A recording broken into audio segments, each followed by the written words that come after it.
Assalamualaikum warahmatullahi wabarakatuh. Jumpa lagi dengan perkuliahan pemikiran Hadratus Syekh Hasyim Asy'ari.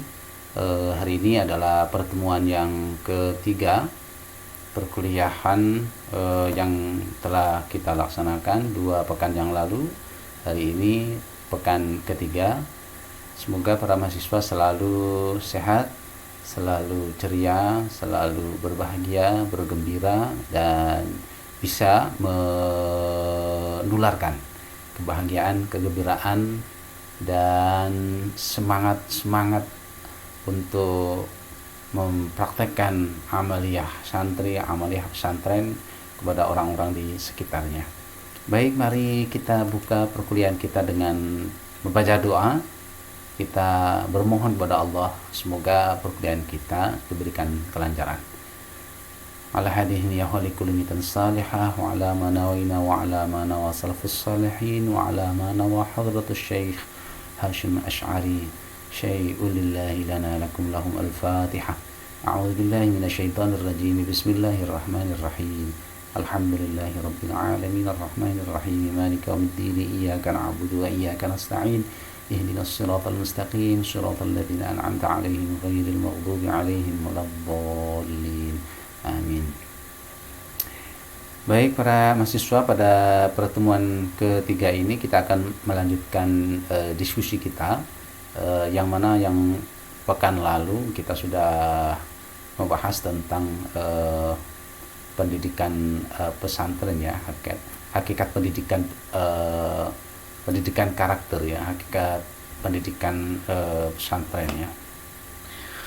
Nah, hari ini kita akan membahas sebuah tema, yaitu ini dia tema kedua ya, pendidikan pesantren untuk kemaslahatan bangsa, upaya memahami Hadratus Syekh Kiai Haji Hasyim Asy'ari. Saya pindah dulu biar, nah ini dia.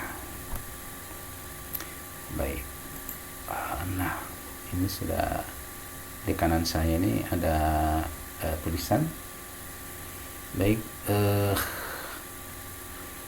kompetensi yang akan diasah, kompetensi mahasiswa dalam topik ini adalah mahasiswa mampu menjelaskan, mampu menganalisis, dan berperilaku serta bersikap santri Kiai Haji Hasyim Asy'ari berbasis maslahat.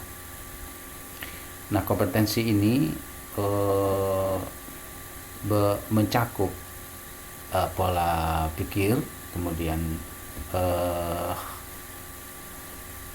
kemampuan untuk menganalisis itu berarti ya membeda-bedakan, mengotak-ngotakkan mana yang kira-kira masuk pada kategori perilaku santri berbasis maslahat, mana kira-kira perilaku yang bukan termasuk perilaku santri yang mempunyai basis atau berbasis maslahat. Ini kemampuan-kemampuan yang diharapkan dimunculkan dan diasah melalui topik perkuliahan pada pertemuan ketiga kali ini. Baik, berikutnya adalah pretest ya. Jadi sebelum perkuliahan ini dilaksanakan, para mahasiswa dipersilahkan untuk menjawab pertanyaan-pertanyaan. Bukan dipersilakan ya, diharuskan ya malahan ya. Baik, saya pindah ke sini biar agak gede tulisannya ya. Oke.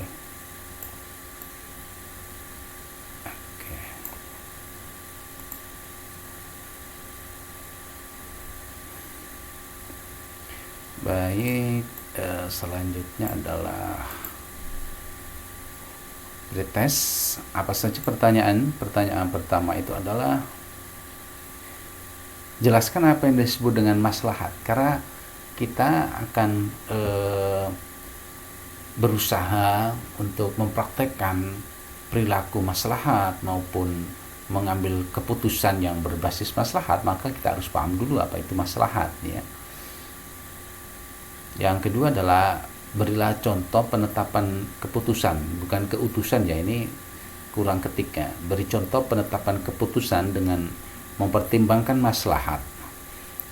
Para mahasiswa diminta untuk memberikan satu contoh kasus. Kasus itu isinya adalah membuat keputusan dengan menimbang atau memperhatikan atau mendasari keputusan itu dengan konsep maslahat. Dan yang ketiga adalah ceritakan dengan singkat dan beri analisis peristiwa yang menunjukkan Kiai Haji Hasyim Asy'ari atau Hadratus Syekh Hasyim Asy'ari menggunakan dasar maslahat dalam mengambil keputusan. Baik, ini 3 tes yang menjadi tes sebelum atau menjadi pertanyaan sebelum melaksanakan perkuliahan, dan tes ini akan diajukan lagi atau diberikan lagi pertanyaannya sama setelah topik ketiga selesai ini, atau topik kedua ya, pertemuan ketiga ini selesai, pertanyaannya sama. Baik, berikutnya adalah materinya. Nah, materi ini ada 2, yaitu tentang pengertian maslahat dan aplikasinya dalam beragama. Yang kedua adalah sekelumit kisah tentang Hadratus Syekh Kiai Haji Hasyim Asy'ari berkaitan dengan maslahat umat. Para mahasiswa perkuliahan ini adalah salah satu metode ya yang kita gunakan. Metode yang lain yaitu diskusi presentasi mahasiswa sudah dilaksanakan dengan meng-share link YouTube, dan saya lihat sudah cukup bagus ya. Saya minta itu dipelajari, didiskusikan bersama link YouTube yang sudah dibagikan teman-teman mahasiswa, presentasinya melalui link YouTube itu. Dan ini adalah tambahan untuk menguatkan materi-materi dari presentasi para mahasiswa yang sudah di-share di link YouTube tersebut. Baik, 2 materi ini kita akan singkat saja membahasnya. Baik.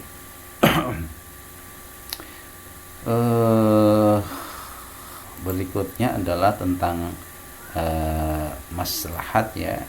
Kita akan mendiskusikan tentang maslahat supaya kita tahu bagaimana cara bersikap berbasis maslahat. Tentu pertama, maslahat itu apa sih? Maslahat itu kemudian apa hubungannya maslahat dengan santri? Yang pertanyaan kedua tentang apa hubungan maslahat dengan santri. Santri itu adalah punya jiwa terus menerus menuntut ilmu, belajar terus menerus. Nah, maslahat itu mempunyai ciri khas santri bahwa santri itu menggunakan mindset atau cara berpikir, kerangka berpikirnya itu kerangka berpikir maslahat. Itu kerangka berpikir santri ya. Kerangka berpikir santri itu pasti mengedepankan maslahat. Nah, kita perlu tahu apa maslahat itu. Nah, ini cirinya santri itu kerangka berpikirnya mesti maslahat. Nah, maslahat itu apa ya? Nah, maslahat itu pertama kalau kita lihat dari sisi bahasa ya, maslahat itu ya hal-hal yang baik, yang bermanfaat, seperti ini. Kemudian maslahat itu yang pantas, kemudian maslahat itu yang layak. Pantas enggak kira-kira saya misalnya malam-malam mau pakai motor wang-weng yang kenceng-kenceng, itu kira-kira pantas enggak, layak enggak? Kemudian selaras itu ya sesuai ya, patut enggak, patut. Nah, masalah ini secara bahasa ya. Kemudian istilah maslahat ini biasanya adalah sangat sering dikaji dalam usul fikih. Nah, maslahat ini untuk lebih mudah memahaminya secara bahasa, maslahat itu lawan kata dari mafsadah. Mafsadah itu kerusakan atau rusak, atau hal-hal yang merusak itu mafsadat. Hal-hal yang menyakitkan itu tidak maslahat atau hal yang mafsadat. Hal-hal yang merugikan itu adalah tidak maslahat. Hal-hal yang merugikan, merusak, dan hal-hal lain yang bertolak belakang dengan kebaikan, bertolak belakang dengan kemanfaatan. Nah, saya kira itu untuk lebih mudah memahami kata maslahat dari sisi bahasa. Kemudian apa sebenarnya maslahat itu? Nah, kita ngambil dari pengertiannya Al-Ghazali dalam Al-Mustasfa. Ya, Mustasfa itu salah satu buku karangan Al-Ghazali dalam bidang usul fikih. Nah, maslahat itu berarti sesuatu yang mendatangkan manfaat dan menolak madarat. Nah, sesuatu yang mendatangkan manfaat dan menolak madarat. Jika keputusan kita atau pengambilan keputusan kita itu mengakibatkan kemanfaatan, kebaikan, dan justru menolak kerusakan, kerugian, maka itu bisa disebut dengan al-maslahat menurut Al-Ghazali. Tapi ada tapinya nih. Manfaat itu kan subjektif. Manfaat menurut siapa? Jangan-jangan ketika kita sudah menetapkan satu keputusan, menetapkan atau mengambil satu keputusan perilaku, kemudian menetapkan pendapat, bukan hanya pendapat tapi keputusan. Nah, itu bermanfaat atau memunculkan kebaikan bagi sebagian orang dan memunculkan kerugian bagi sebagian orang. Nah, bagaimana kita memastikan maslahat itu yang bagaimana karakter atau ciri-cirinya? Baik, Al-Ghazali kemudian memberikan satu indikator, satu ciri bahwa maslahat yang dimaksud itu adalah kebaikan, kemanfaatan yang isinya itu adalah memelihara tujuan syara, tujuan agama. Syara itu agama. Artinya begini, misalnya kalau kita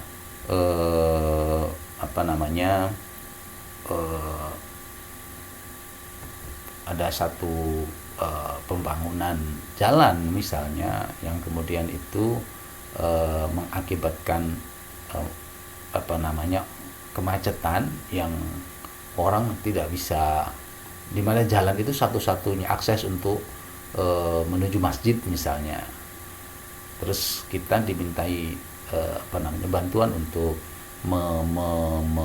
memberikan penjelasan kepada masyarakat tentang pembangunan jalan itu supaya masyarakat bisa bisa mengikuti. Nah, baik para mahasiswa, maka apa langkah yang akan kita kita lakukan berdasarkan dengan manfaat atau berdasarkan maslahatnya? Baik, maka pertama, jika kita mengiyakan itu berarti kita setuju dengan bangunan jalan yang dimana itu menjadi akses satu-satunya ke masjid.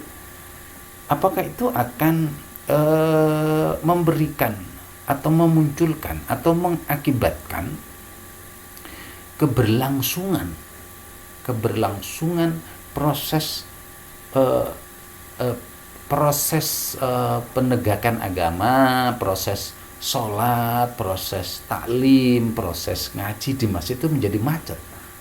Nah, kalau menjadi macet, maka harus dicari jalan keluar supaya jalan itu tetap bisa dilewati, tapi jalan tetap dibangun, gitu.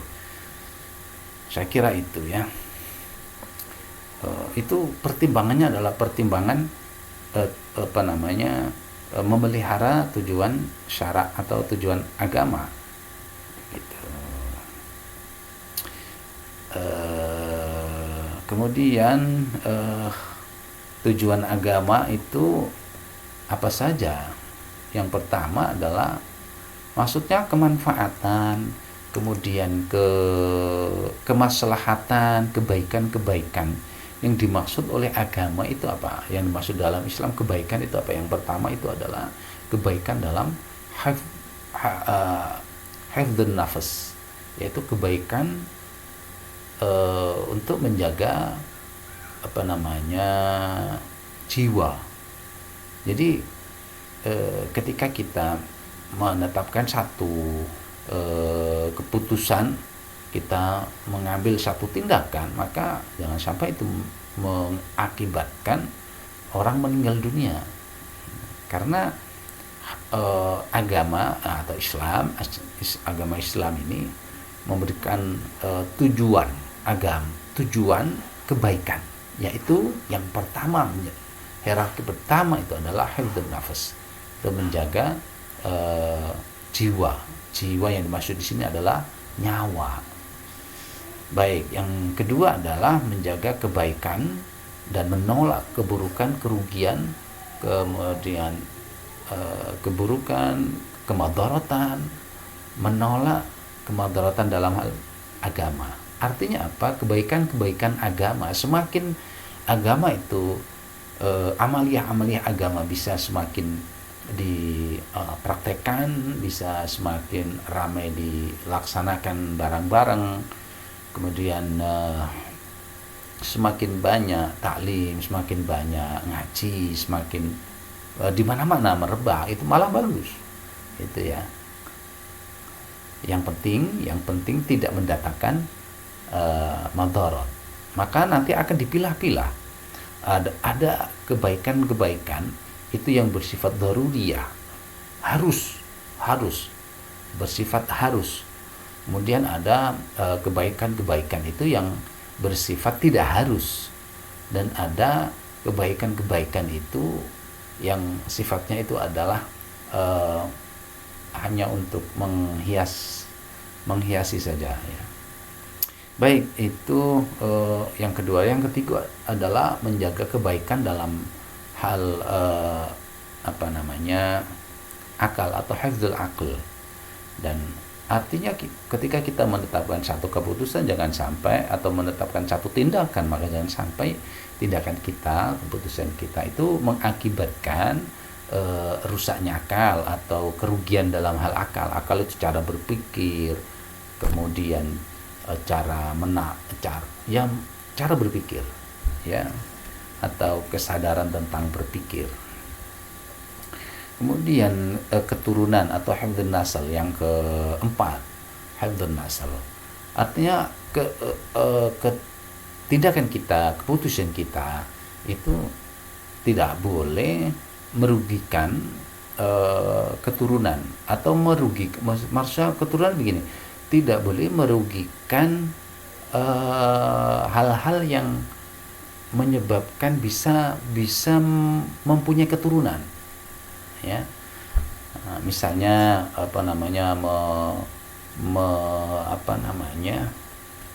melarang untuk menikah tanpa ada tujuan atau alasan syar'i misalnya, dan seterusnya ya. Kemudian yang kelima itu adalah hifdzul mal, menjaga kebaikan harta.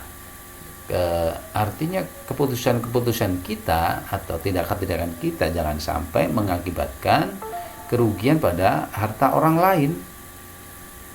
Gitu. Dan ada lagi yang keenam, hifdzul hirsi, yaitu menjaga kebaikan kehormatan. Artinya keputusan kita, kemudian tindakan kita jangan sampai menyebabkan kerugian kehormatan orang lain. Artinya orang lain merasa terhina, orang lain untuk merasa tidak dihargai. Maka ini yang kemudian menjadi keenam hal ini yang menjadi tolak ukur atau ukuran bahwa kebaikan atau maslahat itu ditempatkan, ya gitu. Maka yang paling utama kebaikan, misalnya kebaikan satu masyarakat dengan masyarakat yang lain itu berbeda, mungkin karena adat misalnya, maka jika kebaikan itu tidak bertentangan dengan syariat, dengan nas, maka kebaikan itu disebut dengan maslahat al-mursalah, ya. Tapi kalau kebaikan-kebaikan yang sudah ditetapkan oleh Al-Quran, maka tidak boleh dilanggar. Misalnya kebaikan sholat, itu kan baik. Baik menurut siapa? Menurut agama tentu. Maka itu harus tegakkan. Karena hifdzuddin, menjaga kebaikan agama. Kebaikan agama itu apa? Pelaksanaan amaliyah keagamaan. Amaliyah keagamaan yang saya maksud di sini adalah ajaran-ajaran agama yang bersifat wajib. Kemudian berikutnya turun ke sunnah dan seterusnya, ya. Baik, berikutnya adalah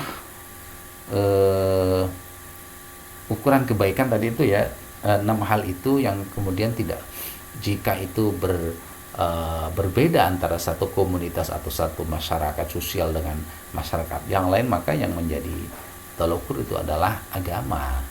Agama maksudnya adalah apakah kebaikan atau tradisi misalnya itu bertentangan tidak dengan syariat. Baik, berikutnya adalah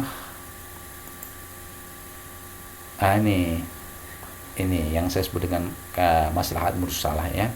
Kata maslahat sering disebut juga dengan al-maslahah al-mursalah. Juga maslahat ini juga biasa disebut dengan istislah, mencari kebaikan, mencari kemanfaatan, di mana kemanfaatan itu belum disebutkan secara nas. Misalnya jual beli online, kan tidak disebutkan di nas Al-Quran maupun hadis. Secara teks, secara nas itu teks, ya, tidak ada jual beli online misalnya, tidak disebutkan. Atau misalnya jual beli pesan.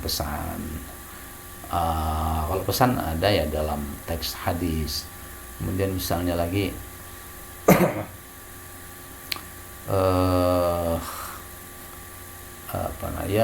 yang lain juga masih banyak, ya. Kemudian ini namanya al-maslahah al-mursalah, yaitu kebaikan-kebaikan yang menurut masyarakat, menurut individu, dan kebaikan itu belum diberikan statusnya oleh nas.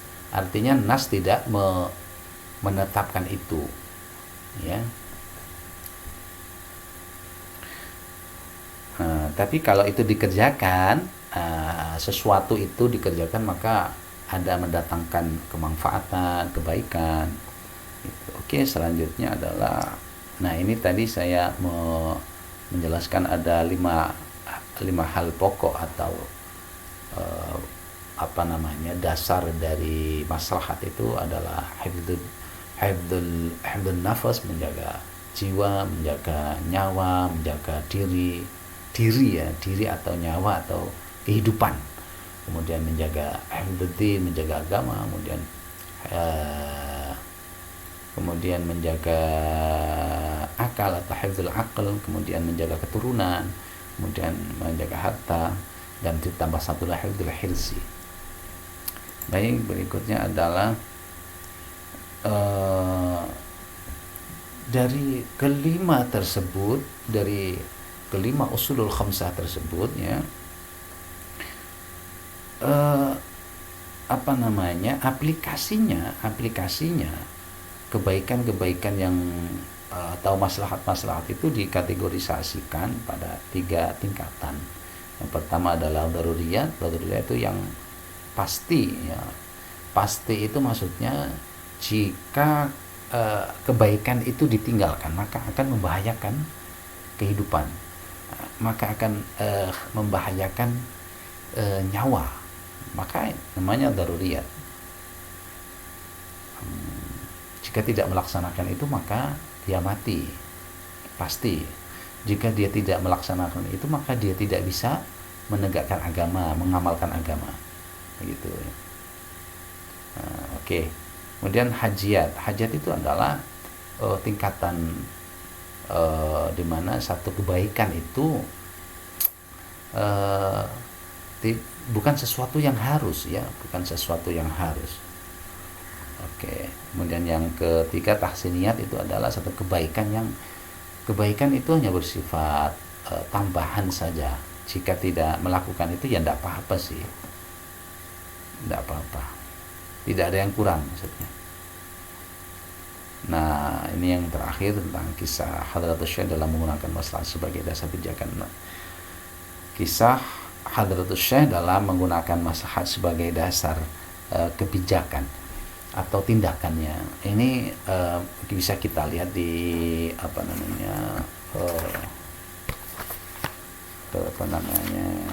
Muhammad Asad Syah. Ini saya baca di Pustaka Tadbirun, ya. Ini tentang apa ini tadi, ya, syakhsiyatuh, kepribadian beliau. Nanti kita silakan dibuka, ya. Yang pertama tentang syakhsiyatuh, dan yang kedua tentang syakhsiyatuh, kemudian tentang mana, ya, fi fatrati ihtilalil Yaban, yaitu tentang masa penjajahan Jepang. Nah, pada bab itu Azad Shahab menceritakan bahwa suatu ketika itu ada rombongan, ya, sowan ke Hadratus Syekh Hasyim Asy'ari. Sowan itu, rombongan itu laki-laki dan perempuan, maksudnya di situ ada ibu-ibu. Nah, ibu-ibu itu semangat sekali sowan di situ, pingin mensodaqahkan uangnya untuk pembangunan pondok Tebu Ireng atau untuk kepentingan pondok. Kemudian uang itu diaturakan, dikasihkan ke Hadratus Syekh. Apa jawaban Hadratus Syekh? Sebenarnya Hadratus Syekh itu ingin menolak, ya, karena kelihatannya sangat butuh sekali jamaah itu untuk duit itu, ya.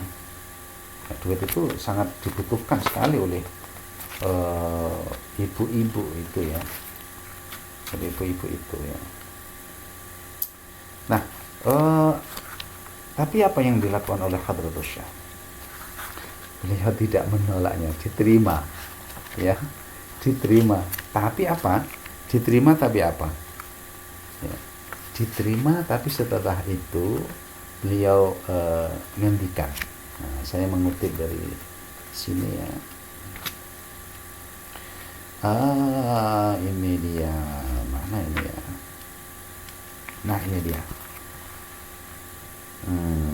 Nah, ini yang datang itu rombongan dipimpin seorang laki-laki masih muda, ya. Ketua rombongannya itu dari daerah Sulawesi. Wah, ini keren Sulawesi, ya. Nah, itu uangnya diaturakan kepada Hadratus Syekh, kemudian sama Hadratus Syekh tidak ditolak, ya. Nah, tapi kemudian Hadratus Syekh ngendikan, ya. Gimana ngendikannya? Nah, beliau ngendikan ini. Ini catatan Muhammad Asad Syahab, ya, yang kemudian diterjemahkan oleh Pustaka Tebu Ireng begini. Hadratus Syekh itu kemudian ngendiko.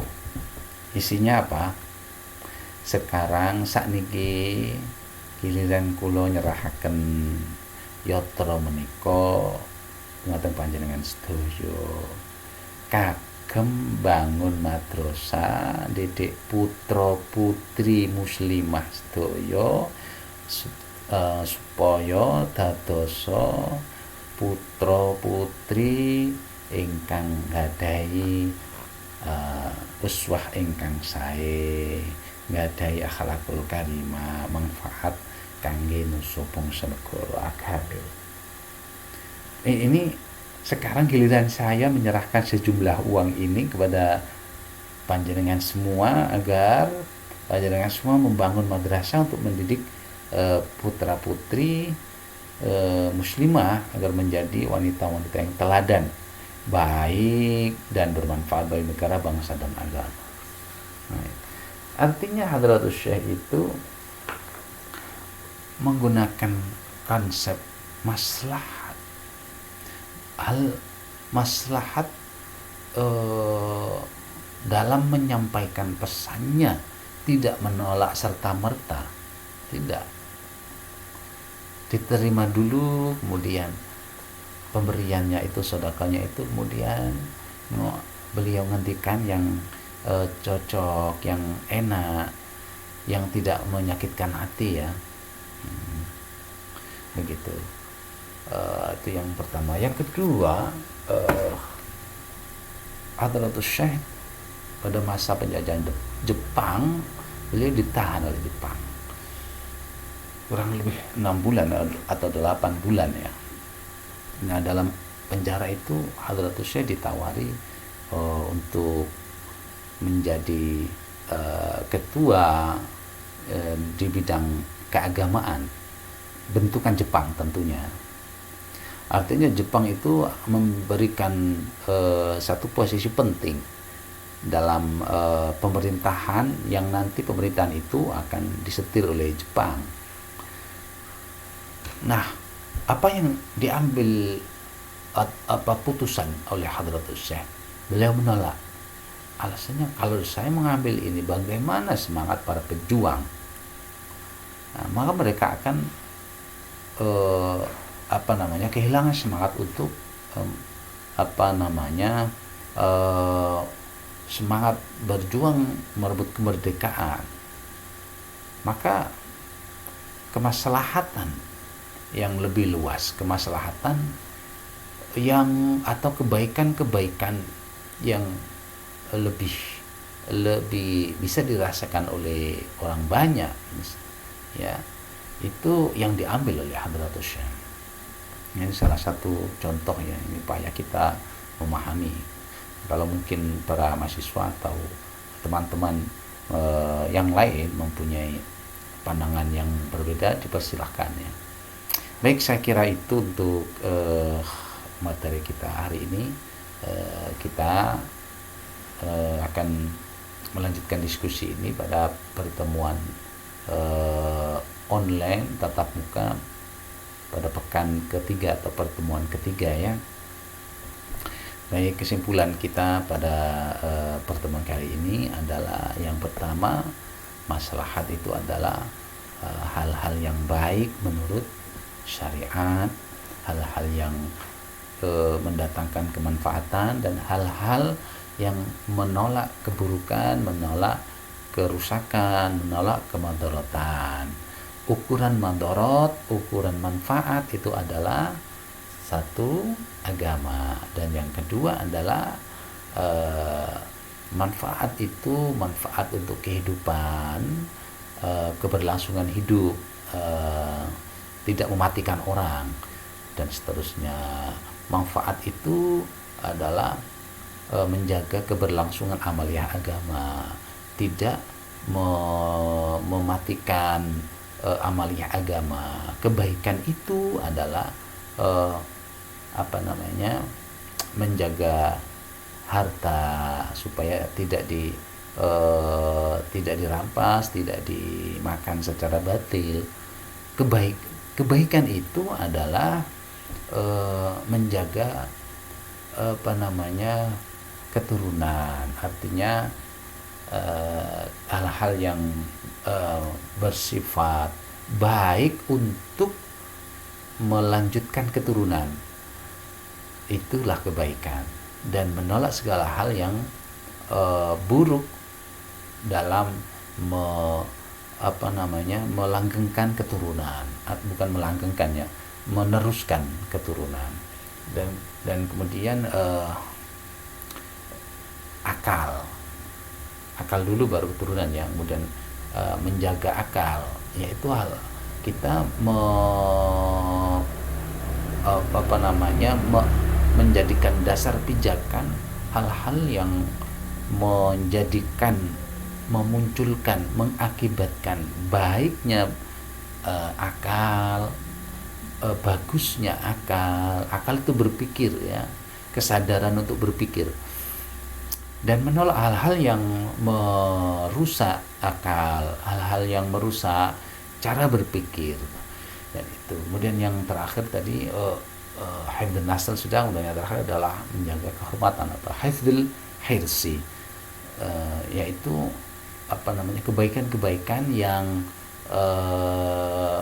mendatangkan kemuliaan untuk orang lain, dan menolak hal-hal untuk orang lain dan diri kita ya tentunya ya, menolak hal-hal yang menyebabkan orang itu terhina atau harga dirinya menjadi rendah, kemudian dan seterusnya ya, menolak hal-hal yang begitu itu. Saya kira itu 9 yang pertama. 9 yang kedua adalah kisah tentang maslahat yang digunakan berkaitan dengan maslahat, yaitu tentang Hadratus Syekh. Itu 2 cerita tadi yang bisa kita baca pada buku Muhammad Asad Syahab, yaitu Al-Allamah Muhammad Hashim Asy'ari Wadi' al-Ibnah Istiqlal Indonesia, pada fasal atau pada bab syakhsiyatuhu, kepribadian, dan pada bab fi fatrati ikhtilali Yaban, yaitu pada masa penjajahan Jepang. Baik, saya kira itu perkuliahan kita hari ini selesai, dan tetap semangat. Kita akan jumpa kembali pada kesempatan yang lain. Kita akhiri dengan baca hamdalah bersama-sama. Alhamdulillahirabbil alamin. Akhiran, mohon maaf atas segala kekurangan. Assalamualaikum warahmatullahi wabarakatuh.